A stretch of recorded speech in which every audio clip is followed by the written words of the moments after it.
Welcome to Kenton's videos. Enjoy the video. You already have the deck basics. Now start forcing takedowns.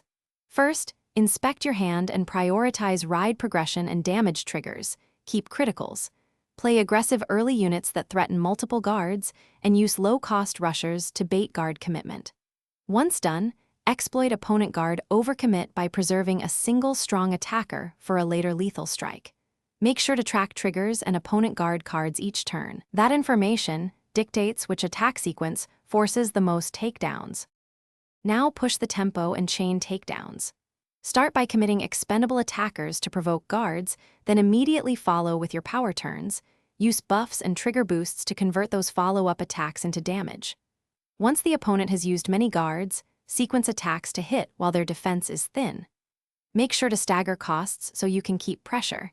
If you run out of pressure, rebuild with card draw or board refill, then reapply the same bait-and smash pattern.